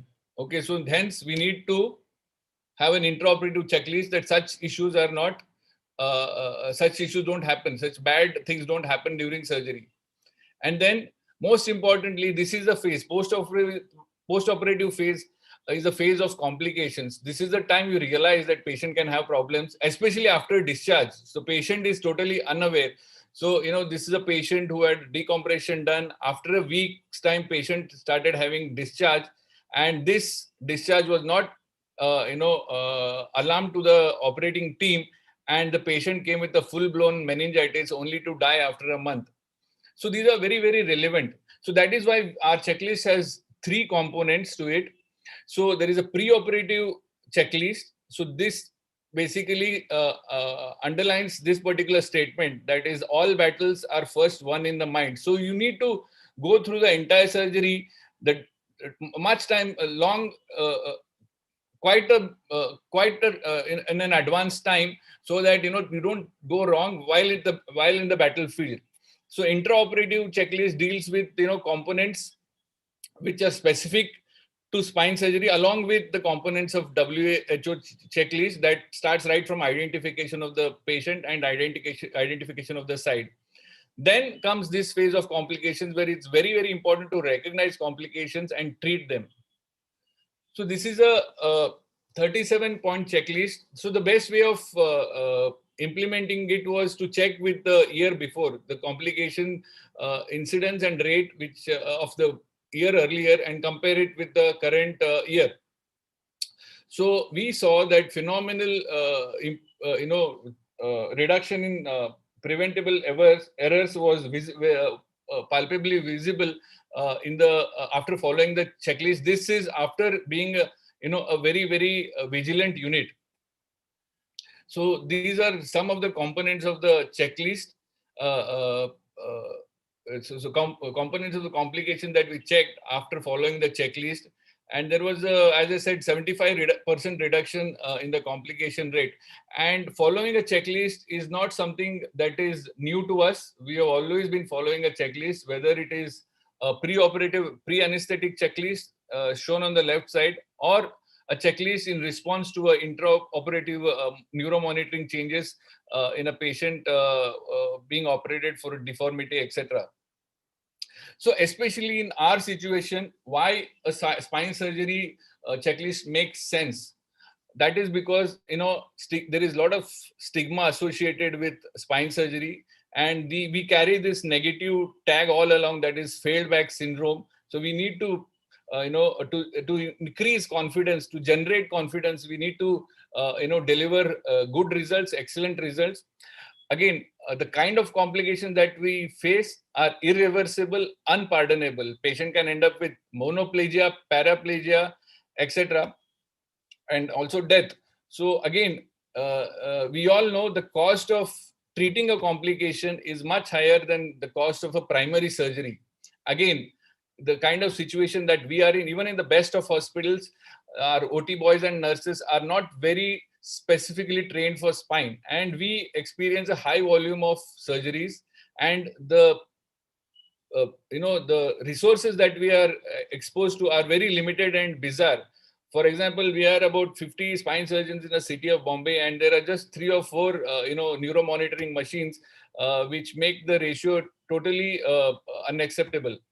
And again, we don't have stationary inventory in our operating theaters. They're all placed to order.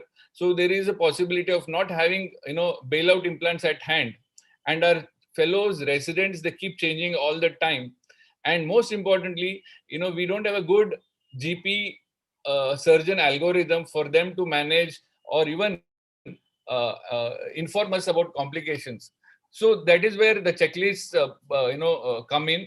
So they bring discipline. So for example, post-operative, if you, in detail, you explain the red flag signs and ticked it, that you've done it, it can rescue a lot of patients from being neglected if they, face a post-operative complication, for example, the patient with meningitis. Again, they give you guidance. So when you're going through a checklist, if it's your if it is your resident or if it is your fellow, when he goes through this, he'll start thinking. So for example, a bailout surgical plan. Okay, what would be the bailout surgical plan for a loose S1 screw? So then he starts reading. So it could be a bigger screw, bigger diameter screw, longer screw, or, you'll have to go to the pelvis. So if you have to go to the pelvis, what are the options? So it kind of generates reading and knowledge in that particular resident or fellow.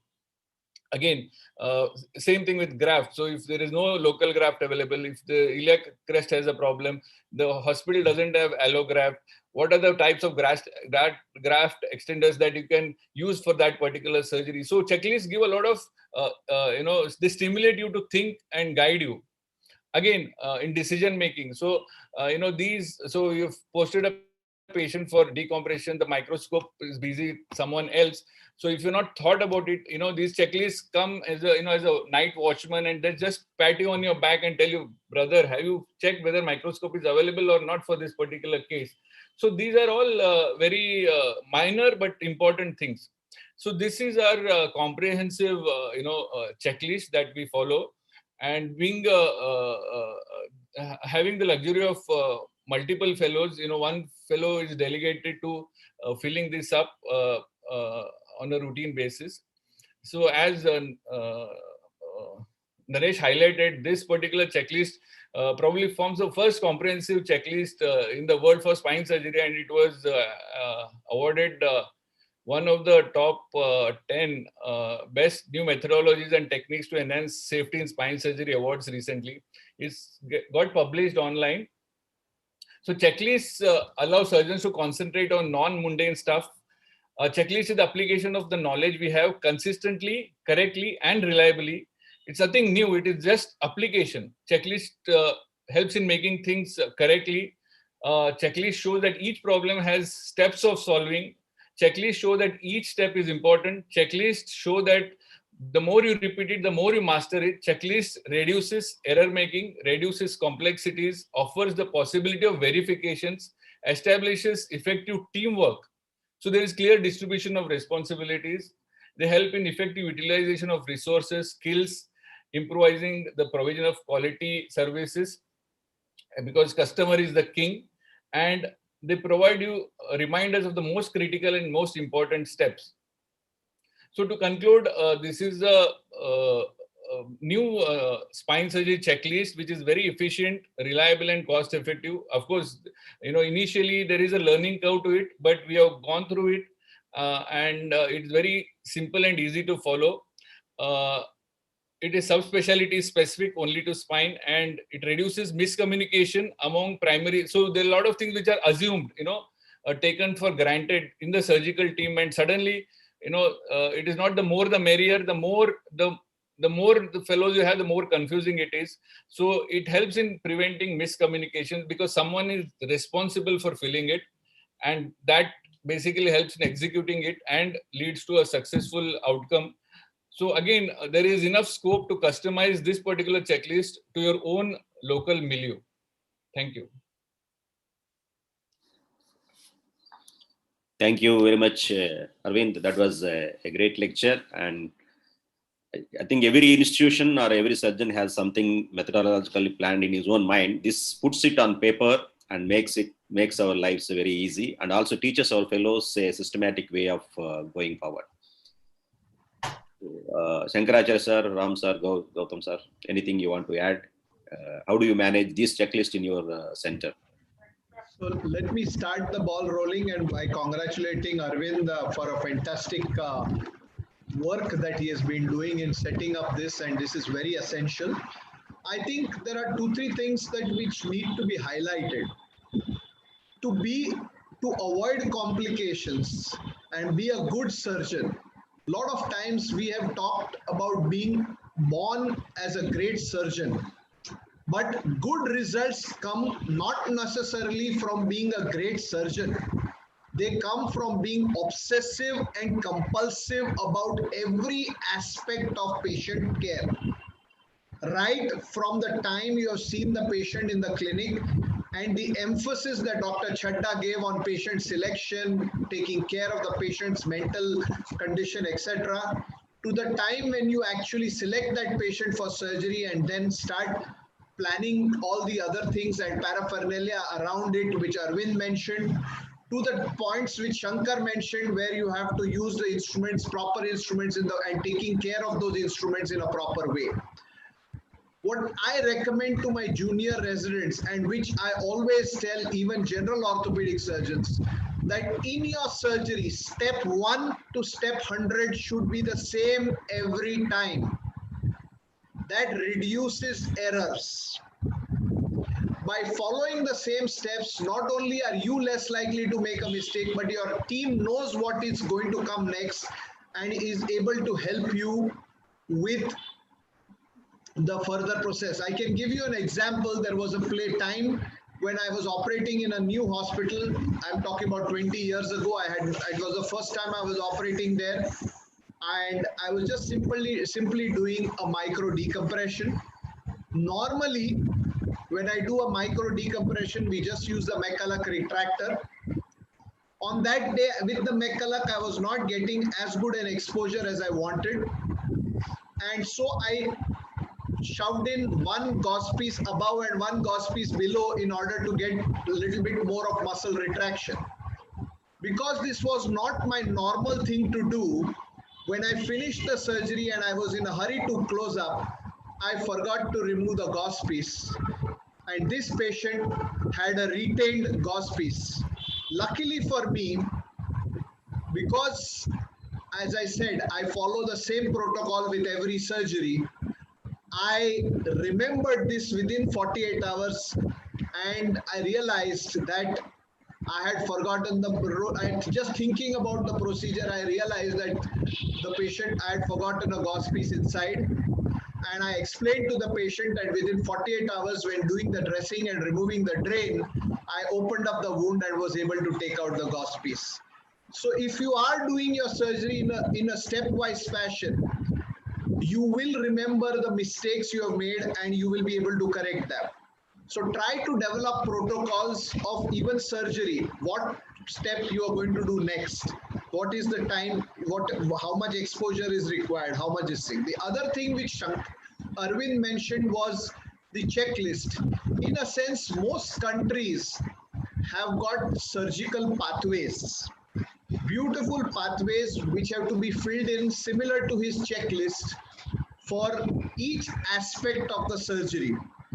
From the time the patient is admitted, whether his investigations are there, and different people are supposed to fill up different parts of the pathway, whether it be nurses, whether the physiotherapist has come and done the exercise, and those pathways are certainly worthwhile following in addition to what Aravind has said. So obsession, meticulousness is what makes good surgeons better, and it contributes to great results. So if a person is obsessive if there are times when you are closing and you may find the skin is not really approximating that well, it is probably better to cut your stitches and redo the suturing rather than accept a really poor result. Thank you. Thank you, sir.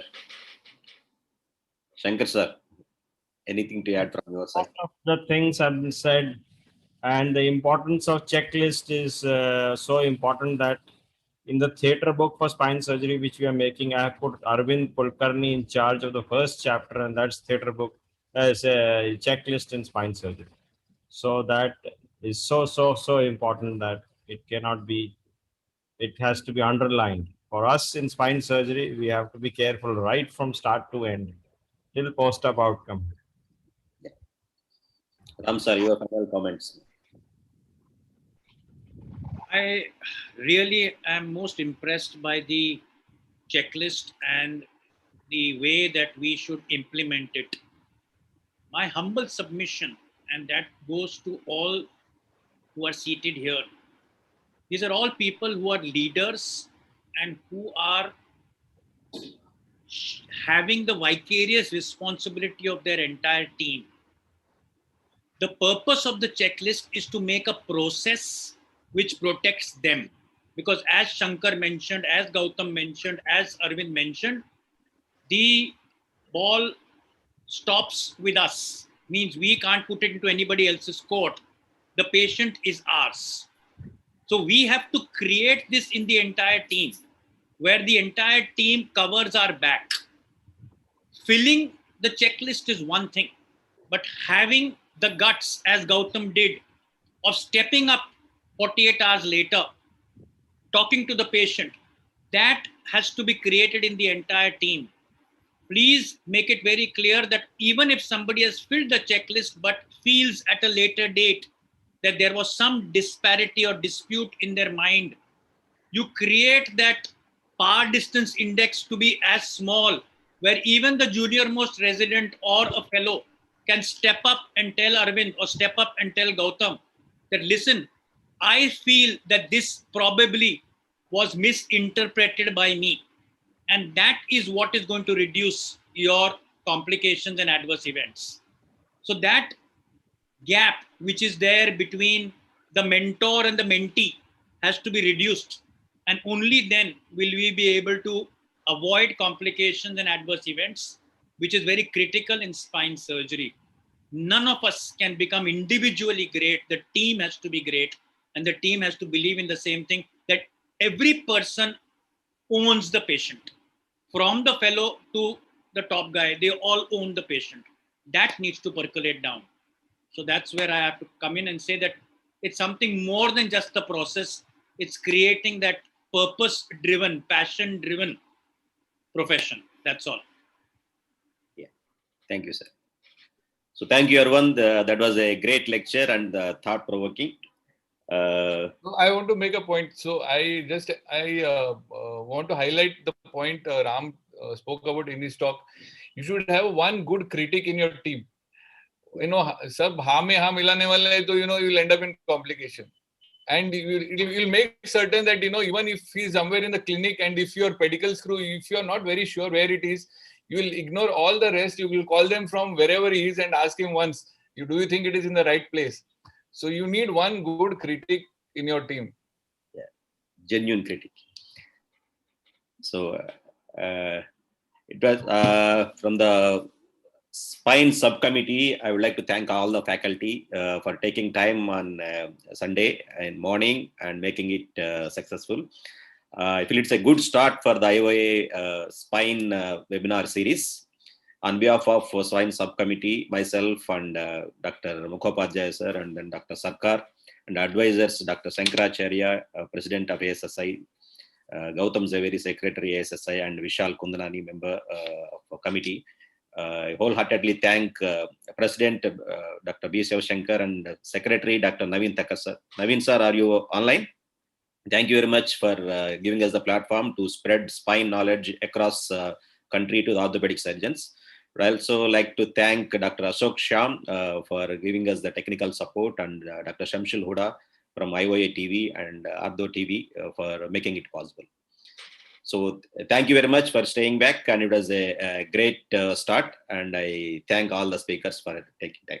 Sir, you want to add anything, Sankar Acharya, how we want to take it forward from the... I think this is a great initiative, because it is my concern that a lot of orthopedic surgeons tend to shy away from spine surgery purely because of the anxiety, the fear, and the ability to handle neurological tissues and things like that. And trauma seems easier and more reproducible. And what is happening is, even I see that we have 24 orthopedic consultants in my hospital, and ultimately it's only us who are doing the spine surgery, which is not good. I have initiated a system of ortho residents coming on rotation to spine surgery unit, so they get the basic. And every spine surgeon will not be in metropolis, and as grade B and C and tier 4 cities come up, as orthopedic surgeons, we have a responsibility towards the patient. We are on the top of the pyramid. It is our responsibility to train, teach, and educate our orthopedic surgeons. And I would encourage Professor Shiva Shankar to help us to spread the knowledge of spine. Because as you know, as the president of ASSI, I get a lot of letters and messages from orthopedic surgeons that a lot of packages that are there in the government or in the states are focused on same spine surgery could be focused on a neurosurgery, and you may have been necessarily to keep a neurosurgeon just so that the package regulations and rules can be substantiated. This can only happen if more and more orthopedic surgeons get involved, learn in spine surgery. So though the Association of Spine Surgeons is a large group, but not large enough to spread this awareness among the public that the orthopedic surgeons do a fair bit of spine surgeries and in India, and that should be the mission. So as ASSI, we in the ASSI EC are very happy to help the IOA to spread this message across. And I hope the IOA executive team, Dr. Thakkar and Dr. B Shiva Shankar and others, join hands with us to take this forward. Thank you very much for inviting us, and thank you so much for spending this Sunday. Thank you very much, sir. Mukhabaji, I want to say anything before we end up the meeting. You're muted, sir. Before concluding, may I request Dr. Gautam Zaveri to share his experience. I have heard from him 15 to 16 years ago, and I have 2 cases of using gel foam for controlled bleeding, but there are aseptic drainage for a few days. But I have seen one experience from that is a disaster. After a microdystrophy, you put a gel foam, and you have to go to the operation theater at the midnight. So in this, that is a complication that is avoidable. And can you share, please, that for the junior surgical resistance again once? Thank you, Dr. Mukhopadhyay, for this question. I think this is a burning question whether to use gel foam. If you see neurosurgeons, once they do a craniotomy, they put in a huge gel foam into the brain and they are very happy. When they do multiple level cervical laminectomies for an intradural tumor, they use a gel foam over that, and somehow it doesn't seem to cause that much problem. They are happy using it. However, the current recommendations by the manufacturers of gel foam and such similar devices is that they should not be left inside the body. You can use it to control the bleeding and then, if possible, take it out. You are very right. There are 2 or 3 problems that can occur. The first problem is that when you use a piece of gel foam, after removing a disc and you put it there, the gel foam can swell up a little bit and become hard, and that can simulate a disc, and patient keeps on complaining of persistent leg pain postoperatively. So that is one option. Similar to your patient, I had a more difficult problem. I had a patient with a lumbar canal stenosis where I had done a 3-level decompression, and there was a fair amount of oozing intraoperatively, bleeding. And I used gel foam. This is years ago. This was about 17, 18 years ago. When I used gel foam, and I packed a lot of gel foam into the recesses up there in order to prevent this thing, the bleeding, and control it. And I did keep a drain also. But the patient was fine post-operatively, but within 48 hours started developing progressive neurologic deficit like a cauda equina syndrome. What actually happened, so I was forced to, I did an MRI. MRI showed a huge hematoma at the back, and therefore I was forced to re-explore. When I re-explored, what I found was that there were blood clots and the gel foam, they had mixed in order to form one big mass. And that was causing the cord compression. So we removed that, caused a little, washed it out and put in fresh drains and came out. She went on to recover well. So you are very right in being cautious about the use of gel foam. I routinely do not use any cover for after a laminectomy. If I've done a laminectomy or a hemilaminectomy for a dural decompression in a stenosis, I do not cover it up with a gel foam or a fat pad or anything. This has now been proven not to be useful. So the best method to do is to do adequate control of bleeding, hemostasis intraoperatively. Use a wide bore drain if there is a little bit of excessive bleeding, and let the drain remain. Don't be in a hurry to remove the drain. I generally remove the drain when the 24-hour drainage is less than 50 cc. I hope that answers your question. Thank you. So with that, I think we can conclude this morning session. Thank you all for sparing time and making it possible. Thank you very much. Thank you. Ashok, thank you very much for the links, and you can close the meeting. Thank you, Naresh. Thank you, everybody.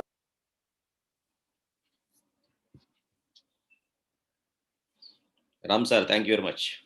Yeah, you are lovely.